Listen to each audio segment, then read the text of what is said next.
तो चलिए आगे बढ़ते हैं इस वीडियो के टॉपिक के ऊपर। इसके पहले भी कुछ वीडियोस मैं पब्लिश कर चुका हूँ, वो वीडियोस अगर अब तक आपने नहीं देखे तो आप चाहिए तो हमारे चैनल के वीडियो सेक्शन में जाकर उन वीडियोस को देख सकते हो। तो यहाँ पर हम बात करने वाले डिस्कशन करने वाले हैं हजर मल्टी प्रोजेक्ट्स लिमिटेड इस कंपनी के शेयर के बारे में। बॉम्बे स्टॉक एक्सचेंज का स्टॉक का जो कोड है वो कोड भी यहाँ पर आपको देखने को मिल रहा है। 20 रुपीज के करीब की आज की क्लोजिंग है। हल्की सी तेजी इस स्टॉक में आज के दिन हमको देखने को मिली है, लेकिन एक बहुत ही बड़ी डेवलपमेंट, एक बहुत ही बड़ी खबर इस कंपनी के बारे में एक्टिवेट हो चुकी है, उसको यहाँ पर हम सिंपल वे से समझने की कोशिश करेंगे। सबसे पहले स्टॉक का पिछले कुछ समय का मोमेंटम को यहाँ पर हम देखेंगे। 6 महीने का अगर आप चार्ट इस स्टॉक का देखोगे तो 6 महीने का स्टॉक का चार्ट तो प्रॉमिसिंग नहीं है। स्टॉक में काफी ज्यादा वॉलेटिलिटी भी है, लेकिन ओवरऑल ट्रेंड जो है डाउन ट्रेंड का आपको नजर आएगा। लगभग 40% के आसपास की गिरावट सिर्फ पिछले 6 महीने में स्टॉक में आपको नजर आएगी। एक साल का पैटर्न अब थोड़ा देखने की कोशिश करते हैं। एक साल का पैटर्न भी एकदम क्लियरली डाउन ट्रेंड का आपको नजर आएगा। अप्स एंड डाउन्स हो तो रहे, लेकिन मेन पैटर्न, मेन ट्रेंड जो स्टॉक का नजर आ रहा है वो डाउन ट्रेंड का देखने को मिल रहा है। और एक साल में भी आप देख सकते हो ऑलमोस्ट 52% की गिरावट स्टॉक में आपको नजर आएगी। अब थोड़ा सा आगे बढ़ते हैं और जितना हो सकता है उतना लॉन्ग टर्म का पैटर्न अब स्टॉक का देख लेते हैं। अब यहाँ पर कुछ सिनारियो अलग ही आपको नजर आएगा। लॉन्ग टर्म का पैटर्न कहां से लेके कब तक का है? 2002 से लेके अब तक का पैटर्न है, और तब से लेके अब तक 640% के रिटर्न स्टॉक में आपको नजर आएंगे। लेकिन इस रिटर्न में सबसे बड़ा चीज आपको ये भी देखने को मिलेगा, स्टॉक में जो एक्चुअल तेजी आई है 2020 की जो गिरावट आई थी उसके बाद आई है। और 2020 की गिरावट के बाद स्टॉक में ऑलमोस्ट काफी बड़ा स्विंग आया था, और स्विंग से ऑलमोस्ट अब स्टॉक आधा या आधे से ज्यादा गिरता हुआ आपको नजर आएगा। जरा 5 साल का पैटर्न भी देख लेते हैं। 5 साल के पैटर्न में आई थिंक काफी अच्छे रिटर्न हमको नजर आएंगे। आप देख सकते हो अभी से ठीक 5 साल पहले स्टॉक का प्राइस 1.5 रुपए के आसपास हुआ करता था, बीच में 60 रुपए के करीब भी गया था, लेकिन अभी भी बड़ी गिरावट होने के बावजूद भी 5 साल के रिटर्न स्टॉक के तो काफी अच्छे खासे हमको देखने को मिले हैं। मतलब पिछले 5 साल इस कंपनी ने कुछ ना कुछ तो अच्छा किया होगा, जो स्टॉक में इतना बड़ा मोमेंटम आया था वो हम जब कंपनी के प्रॉफिट एंड लॉस का स्टेटमेंट चेक करेंगे वहां पर हमको दिख जाएगा।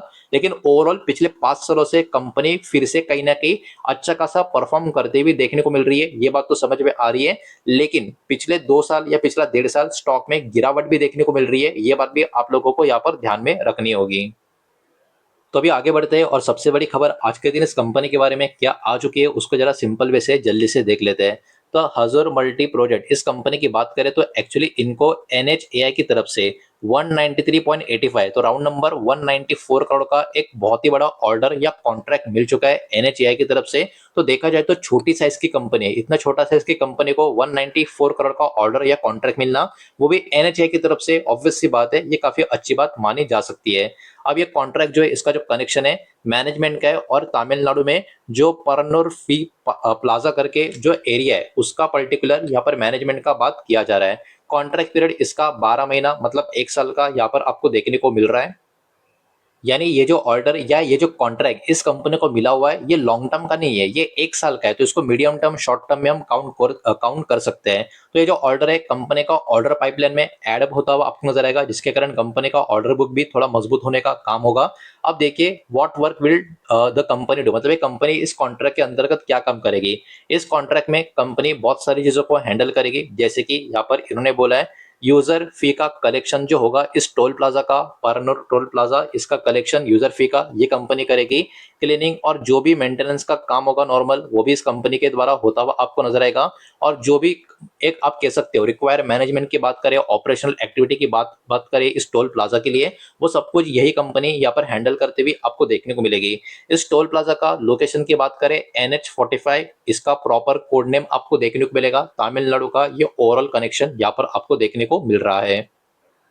अभी थोड़ा सा आगे बढ़ते हैं, कंपनी का और भी कुछ डेटा इन्फॉर्मेशन यहाँ पर हम देखने की समझने की कोशिश करते हैं। लेकिन आगे बढ़ने से पहले वीडियो को लाइक कर देना, वीडियो को शेयर कर देना। पहली बार चैनल पर आ चुके हो तो चैनल को भी सब्सक्राइब जरूर कर देना। आप देखिए कितने का कॉन्ट्रैक्ट है, 194 करोड़ का कॉन्ट्रैक्ट है। और जरा कंपनी का मार्केट कैप देखो कितना है, 554 करोड़ का। तो क्यों ये कॉन्ट्रैक्ट इस कंपनी के लिए इतना अच्छा या बड़ा माना जा रहा है? बिकॉज ये काफी छोटी साइज की कंपनी है। तो याद रखना ये एक बहुत रिस्की कंपनी आपको देखने को मिलेगी, बिकॉज कंपनी का साइज काफी छोटा है। लेकिन क्योंकि साइज के हिसाब से कंपनी को काफी बड़ा ऑर्डर या कॉन्ट्रैक्ट मिला है, इसके कारण ये वाला शेयर मार्केट की फोकस में बना रह सकता है। बिकॉज पिछले बहुत समय से स्टॉक में काफी जबरदस्त तरीके का करेक्शन भी हमको देखने को मिला है। स्टॉक का पी अभी के टाइम 19 के करीब आपको देखने को मिलेगा। इसके सामने इंडस्ट्री पी कितना है वो भी देख लेते हैं। इंडस्ट्री पी इंटरेस्टिंग है, देखिए 16 के करीब आपको नजर आएगा। मतलब जितना इंडस्ट्री में अभी के टाइम डिमांड है, इस स्टॉक का डिमांड इंडस्ट्री से अभी भी ज्यादा आपको देखने को मिलेगा, जबकि स्टॉक में पिछले 1.5 साल से 2 साल से गिरावट हमको देखने को मिल रही है। असेट की बात करें, कंपनी के पास असेट तो काफी मजबूत है, 1700 करोड़ के आसपास का असेट कंपनी के पास मौजूद है। प्लेज परसेंटेज 0 है, छोटी साइज की कंपनी है, लेकिन कंपनी के जो प्रमोटर्स है इन्होंने अपना कोई भी शेयर यहाँ पर गिरवी रखा नहीं है। डेब्ट टू इक्विटी 0.73 के आसपास है, थोड़ा हायर साइड पे कर्जे का लेवल जरूर है, लेकिन बिकॉज ये 1 के नीचे आपको नजर आ रहा है, तो इसको कहीं ना कहीं हम अभी भी मैनेजेबल आंकड़ा मानकर चल सकते हैं। अब चलिए आगे बढ़ते हैं और चेक कर लेते हैं कंपनी का प्रॉफिट एंड लॉस का डेटा किस टाइप का और कैसा हमको यहाँ पर नजर आ रहा है। जो भी नंबर होंगे करोड़ में होंगे और कंसोलिडेटेड फिगर जो होंगे उसको ही यहाँ पर हम चेक करेंगे।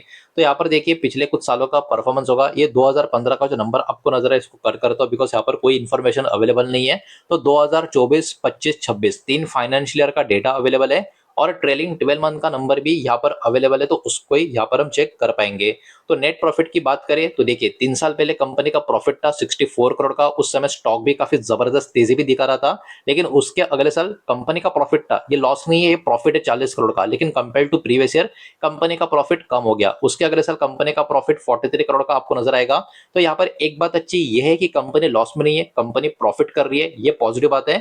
लेकिन 3 साल पहले जो कंपनी का प्रॉफिट था उस नंबर को अब तक कंपनी अगले 2 साल में बीट कर नहीं पाई है। तो जब तक 64 करोड़ के नंबर को कंपनी बीट नहीं करती, स्टॉक में जो भी तेजी अगर आती भी है तो उस तेजी के ऊपर यकीन करना भी थोड़ा डिफिकल्ट होगा, उस तेजी का टिकना भी थोड़ा डिफिकल्ट होगा। ये बात भी यहाँ पर आपको ध्यान में रखनी होगी। अब देखिए आखिर में ये ट्रेलिंग 12 मंथ का नंबर है, ये भी 29 करोड़ का नंबर शो कर रहा है। मतलब क्या, अगर अभी जिस स्पीड से कंपनी कर रही है, कॉन्ट्रैक्ट मिल रहा है, अगर ऐसे ही चलता रहा तो ये फाइनेंशियल ईयर जब अगले साल खत्म होगा, हो सकता है कंपनी अगले साल भी प्रॉफिट ही पोस्ट करे, लेकिन वो प्रॉफिट फिर से कंपेयर टू प्रीवियस ईयर काफी कम हमको देखने को मिले। लेकिन वही बात है, अभी भी पूरा फाइनेंशियल खत्म होने को टाइम है, लेकिन नंबर अभी के टाइम बहुत ज्यादा जोश वाले प्रॉफिट एंड लॉस स्टेटमेंट में आपको देखने को नहीं मिलेंगे। बस एक बात यही अच्छी है, कंपनी लॉस में नहीं है।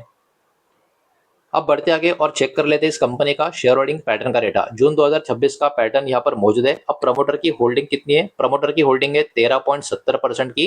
Compare to previous quarter promoter का होल्डिंग थोड़ा कम हो चुका है। लेकिन इंटरेस्टिंग बात यह है कि एफएस की होल्डिंग लगातार इस स्टॉक में इंक्रीज होती हुई आपको देखने को मिल रही है।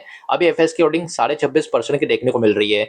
इतने छोटे कंपनी के स्टॉक में मैंने बहुत ही कम बार देखा है कि एफएस का इतना बड़ा स्टेक कभी कभार देखने को मिले, लेकिन इस स्टॉक में एफएस का काफी बड़ा स्टेक आपको नजर आ रहा है। डीएस का तो कोई भी स्टेक आपको देखने को नहीं मिल रहा। गवर्नमेंट का भी ना के बराबर का स्टेक है 0.63% का। पब्लिक का होल्डिंग भी कंपेयर टू प्रीवियस क्वार्टर कम होता हुआ आपको नजर आएगा। मतलब इस कंपनी में प्रमोटर का थोड़ा सेलिंग हो चुका है, पब्लिक का थोड़ा सेलिंग होता हुआ नजर आएगा, गवर्नमेंट का भी थोड़ा सेलिंग होता हुआ नजर आएगा, डीएस ने भी अपना स्टेक खत्म कर दिया है। तो एफएस ने सबका सेलिंग अपने बाइंग में कन्वर्ट करने का काम यहाँ पर कर लिया है। तो ओवरऑल यही सारा डेटा इस वीडियो के माध्यम से आपके सामने प्रेजेंट करना था। जो भी डेटा मैंने आपके सामने प्रेजेंट किया है सब कुछ एजुकेशनल, इन्फॉर्मेशनल, न्यूज पर्पस के हिसाब से, ये किसी भी तरीके का इन्वेस्टमेंट का एडवाइस, स्टॉक का रिकमेंडेशन मैं आपको दे रहा नहीं हूँ, ना ही मैंने आपको दिया है। इस बात को भी यहाँ पर आप ध्यान में रखें। उम्मीद करता हूँ वीडियो समझ आया होगा, पसंद आया होगा। तो वीडियो को लाइक करें, दोस्तों शेयर करें। पहली बार चैनल पर आ चुके हो तो सब्सक्राइब भी कर देना, और कोई भी स्टॉक में निवेश करने से पहले खुद की स्टडी रिसर्च जरूर करें, फाइनेंशियल की सलाह जरूर ले। मिलते हैं नेक्स्ट वीडियो में, धन्यवाद।